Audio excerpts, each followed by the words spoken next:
Hello guys! Happy Rathasaptami. మీరు మా రథంతో పాటు మా పక్కున్న రథాలు కూడా చూసేయండి.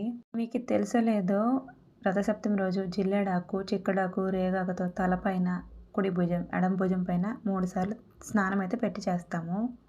ఇంకా ఆ ఆదిదేవుని స్మరించుకుంటూ జేగురు రాసి ముగ్గు పెట్టి ఇంకా కారుపిడకలతో పొయ్యి అయితే సిద్ధం చేశాను. ప్రతి సంవత్సరం కూడా వాటిపైన పాలు పొంగించడం జరుగుతుంది. ఇంతవరకు ఎప్పుడు వాటి కోసం వెతుక్కోలేదు. కరెక్ట్‌గా టైంకి ఎలాగోలా సెట్ అయిపోయేవి. పొంగల్ కోసం రైస్ అయితే కడగము, నెయ్యి వేసి కలుపుకుంటాం. ఇంకా పాలు పొంగిన తర్వాత ఇంటిల్లి పాది ఆ బియ్యాన్ని మరిగే పాలల్లో వేస్తాము. ఈ పొగ వల్ల ఎంత పొల్యూషన్ తగ్గుతుందో అంత మంచిది కూడాను మనకి. ఇంకా తర్వాత అందరం దేవునికి దండం పెట్టేసుకొని మనకి ప్రత్యక్షంగా కనిపించే ఒకే ఒక్క దైవం సూర్యభగవానుడు. మనం ఏ దేవుణ్ణి ప్రార్థించినా చేయకపోయినా మాత్రం సూర్యభగవాన్ని ఎప్పుడు ప్రార్థిస్తూ ఉండాలి. ఆదివారంతో కలిసి రావడం మాకెంతో హ్యాపీ. ఎందుకంటే అందరం ఇంట్లో ఉన్నాం కదా! ఎప్పుడు వాళ్ళ పేర్లు చెప్పేసి నేనే వేసేసేదాన్ని. ఇప్పుడు అందరం ఉన్నాం కాబట్టి ఎవరి వాళ్ళే వేసుకున్నారు.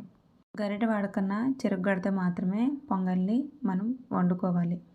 అన్నీ సిద్ధం చేసేసి దీపం అన్నీ అయిపోయాయి. అందరము నమస్కరించి ఇంకా ఇంట్లో ఈ గోధుమ దీపాన్ని కరెక్ట్‌గా 7 మెంబర్స్ ఉన్నాం. అందరం వెలిగిచ్చేసాము. పంతులు గారు వచ్చారు. పంతులు గారికి గుమ్మడి దానం అయితే ఇచ్చేసాము. ఈరోజు వంకాయ పచ్చడి, పులగం ఇంకా టమాటా చట్నీ అయితే పక్కా చేస్తాము. ఇదేనండి వీడియో. నచ్చితే లైక్ చేయండి. Thank you.